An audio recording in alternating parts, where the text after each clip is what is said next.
বিসমিল্লাহির রহমানির রহিম। আসসালামু আলাইকুম। আমি রাইহানা ফেরদৌস, সহকারী শিক্ষক, গ্রিনফিল্ড কলেজ, মিরপুর, ঢাকা। এখন আমি বিডি এডুকেশন টুডে চ্যানেলের পক্ষ থেকে তৃতীয় শ্রেণীর বাংলাদেশ ও বিশ্ব পরিচয় বিষয়টি নিয়ে আলোচনা করব।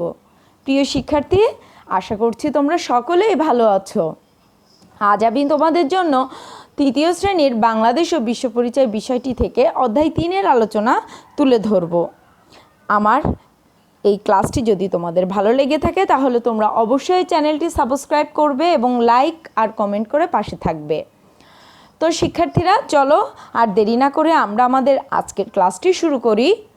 লক্ষ্য করো, অধ্যায় 3, আমাদের অধিকার ও দায়িত্ব। হ্যাঁ শিক্ষার্থীরা, অধ্যায়টির নাম শুনেই কিন্তু তোমরা বুঝতে পারছো যে এই অধ্যায়টিতে আমরা কি কি অধিকার আর আমাদের কি কি দায়িত্ব রয়েছে সেগুলো সম্পর্কে আমরা বিস্তারিত জানব। হ্যাঁ শিক্ষার্থীরা, তোমরা আমার ক্লাসটি সম্পূর্ণ ভিডিও ক্লাসটি খুব মনোযোগ দিয়ে দেখবে এবং তোমরা সেই সাথে সাথে তোমাদের পাঠ্য বইটিও অনুশীলন করবে। আশা করি তোমরা খুব উপকৃত হবে। লক্ষ্য করো, পাঠ 1, সমাজে আমাদের অধিকার। তাহলে পাঠ 1-এ আমরা জানব যে সমাজে বাস করতে গেলে আমাদের কি কি অধিকার রয়েছে বা আমরা কি কি অধিকার ভোগ করতে পারবো সেগুলো। লক্ষ্য করো, সমাজে সবার বেঁচে থাকার অধিকার আছে, এজন্য কিছু অধিকার পূরণ হওয়া অবশ্যই প্রয়োজন। জীবনকে ভালোভাবে গড়ার জন্য দরকার খাদ্য, বস্ত্র, বাসস্থান, শিক্ষা, চিকিৎসা ও নিরাপত্তা। আর এই 6টি আমাদের মৌলিক অধিকার। শিক্ষার্থীরা, আমি আরেকবার পড়ছি, তোমরা লক্ষ্য করো, সমাজে সবার বেঁচে থাকার অধিকার আছে, এজন্য কিছু অধিকার পূরণ হওয়া অবশ্যই প্রয়োজন। জীবনকে ভালোভাবে গড়ার জন্য দরকার খাদ্য, বস্ত্র, বাসস্থান, শিক্ষা, চিকিৎসা ও নিরাপত্তা। এই 6টি আমাদের মৌলিক অধিকার। তো শিক্ষার্থীরা, এই অংশটিতে তোমরা জানলে যে সমাজে ভালোভাবে বেঁচে থাকার জন্য আমাদের কিছু অধিকার অবশ্যই পূরণ হওয়া জরুরি। আর আমাদের জীবনকে আমরা যদি ভালোভাবে গড়ে তুলতে চাই তাহলে তার জন্য আমাদের কি কি দরকার? খাদ্য, বস্ত্র, বাসস্থান, শিক্ষা, চিকিৎসা ও নিরাপত্তা। অর্থাৎ এই যে 6টি অধিকারের কথা আমি তোমাদেরকে বললাম, এই 6টি অধিকার হচ্ছে আমাদের মৌলিক অধিকার। শিক্ষার্থীরা, নিচের চিত্রগুলোতে তোমরা লক্ষ্য করো, এই 6 ধরনের অধিকার খুব সুন্দরভাবে এখানে তুলে ধরা হয়েছে। দেখো, আমাদের অধিকারের মধ্যে খাদ্যের অধিকার, যে পরিবারের সবাই আমরা একত্রে বসে খাবার খাবো, বেঁচে থাকতে হলে এই খাওয়ার অধিকারটা অবশ্যই গুরুত্বপূর্ণ। তারপরে বস্ত্রের অধিকার, অর্থাৎ শালীনতা বজায় রেখে সভ্য সমাজে চলতে গেলে আমাদের বস্ত্রের অধিকারটা আমাদের জন্য খুব গুরুত্বপূর্ণ। তারপরে বলা হচ্ছে বাসস্থানের অধিকার। এটা হচ্ছে যে আমরা প্রত্যেকে দিন শেষে একটি নিরাপদ বাসগৃহে যাতে বসবাস করতে পারি, সেটি একটি অন্যতম মৌলিক অধিকার। তারপরে বলা হচ্ছে যে চিকিৎসার অধিকার, অর্থাৎ অসুস্থ হলে যাতে সবাই সেবা লাভ করতে পারি। এরপরে হচ্ছে নিরাপত্তা লাভের অধিকার, অর্থাৎ আমরা বাসগৃহের বাইরে যখন বাইরে চলাচল করব, মানুষ হিসেবে, সামাজিক জীব হিসেবে আমাদের প্রত্যেকের নিরাপত্তা লাভের অধিকার রয়েছে। এরপরে সর্বোপরি দেখো, শিক্ষা লাভের অধিকার। আসলে শিক্ষার্থীরা, শিক্ষাই জাতির মেরুদণ্ড। আর আমরা যদি শিক্ষিতই না হতে পারি তাহলে আমাদের জাতিকে আমরা উন্নতি শিখরে পৌঁছে নিয়ে যেতে পারবো না। আর সে কারণেই শিক্ষা লাভের অধিকারও একটি গুরুত্বপূর্ণ মৌলিক অধিকার। শিক্ষার্থীরা, এর মাধ্যমে আমার পাঠ 1-এর আলোচনা শেষ হলো। আশা করছি তোমরা খুব ভালোভাবে বুঝতে পেরেছো। তারপরেও যদি তোমাদের কারো কোনো প্রশ্ন থাকে তোমরা কমেন্ট বক্সে প্রশ্ন করবে, আমি তোমাদের সকল প্রশ্নের উত্তর দেওয়ার চেষ্টা করব। এরপরে লক্ষ্য করো, পাঠ 2, শিশু হিসেবে আমাদের অধিকার। অর্থাৎ একজন শিশুরও যে কিছু অধিকার আছে সেগুলোও কিন্তু তোমাদের জানা দরকার। আমি জানি না যে তোমরা এতদিন জানতে কি না, তবে আজ তোমাদের পাঠ্য বইয়ের মাধ্যমে শিশু হিসেবে কি কি অধিকার রয়েছে শিশুদের, সে অধিকারগুলো তোমরা চলো আমার সাথে জেনে নাও। লক্ষ্য করো, শিশু হিসাবে আমাদের কতগুলো বিশেষ অধিকার আছে। কয়েকটি গুরুত্বপূর্ণ অধিকার হলো জন্ম নিবন্ধনের অধিকার, একটি নাম পাওয়ার অধিকার, স্নেহ ও ভালোবাসা পাওয়ার অধিকার, পুষ্টি ও চিকিৎসার অধিকার, খেলাধুলা ও বিশ্রামের অধিকার, শিক্ষার অধিকার, মেয়ে ও ছেলে শিশুর সমান সুযোগ সুবিধা পাওয়ার অধিকার। তো শিক্ষার্থীরা, এই অংশটিতে লক্ষ্য করলে যে শিশু হিসেবে তোমাদের কতিপয় খুব গুরুত্বপূর্ণ অধিকার রয়েছে। আর যে অধিকারগুলোর প্রথমটি দেখো, জন্ম নিবন্ধনের অধিকার, অর্থাৎ জন্মগ্রহণের পরেই একটি শিশুর নাম নিবন্ধন হওয়ার অধিকার রয়েছে। সেই শিশুটি সে যে ওই দেশের নাগরিক সেটা কিন্তু তখনই নিবন্ধন হয়ে যাবে। এটা কিন্তু জন্ম নিবন্ধন বলে, যে একটা আলাদা কিন্তু একটা আইডেন্টিটি পাওয়া, একটা পরিচিতি পাওয়া। জন্ম নিবন্ধন বলতে কিন্তু এটাই বোঝায়। এরপরে দেখো, শিশুর একটি নাম পাওয়ার অধিকার থাকবে, কারণ অনেক মানুষই তো আছে, তাই না? কিন্তু আমরা কাকে কিভাবে চিনবো বা কাকে কিভাবে ডাকবো, এই জন্য একটি শিশু জন্মগ্রহণের পরে তার একটি নাম পাওয়ার অধিকার রয়েছে।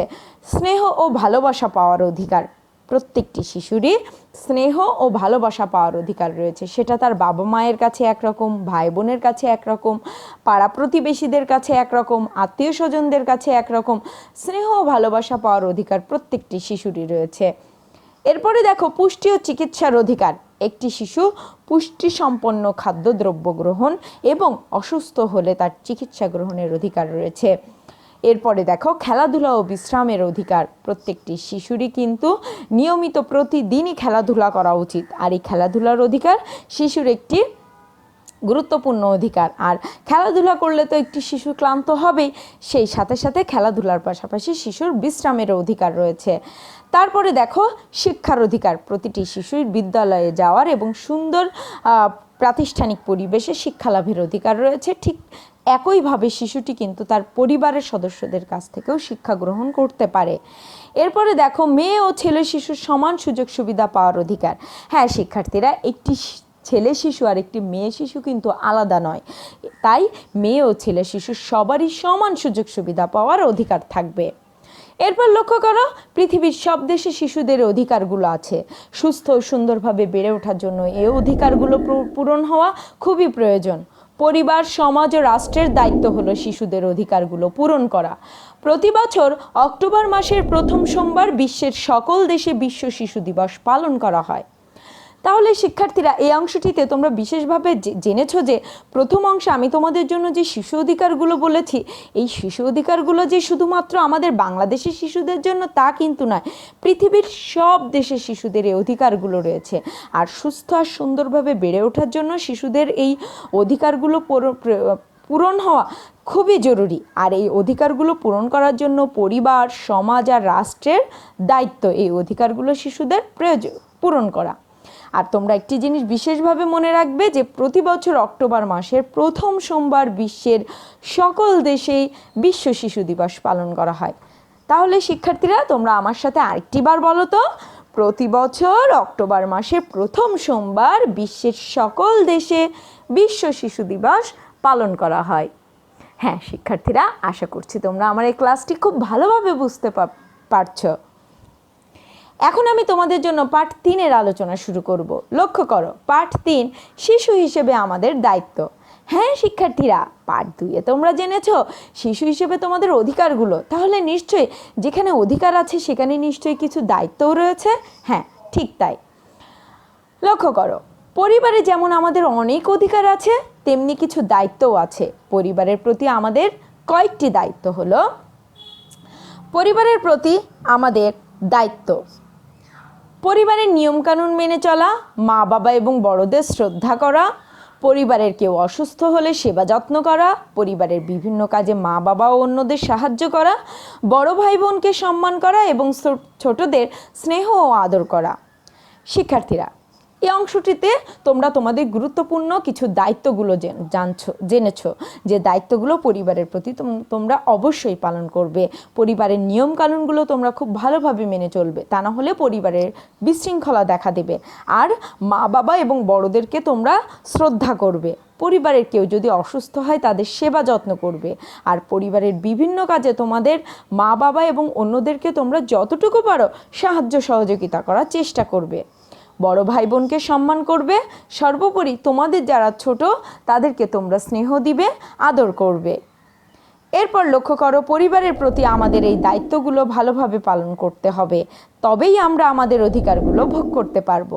হ্যাঁ শিক্ষার্থীরা, তোমরা যদি তোমাদের পরিবারের দায়িত্বগুলো যথাযথভাবে পালন করো, তাহলে তোমরা অবশ্যই পরিবারের তোমাদের যে অধিকারগুলো রয়েছে সেগুলো তোমরা ভোগ করতে পারবে।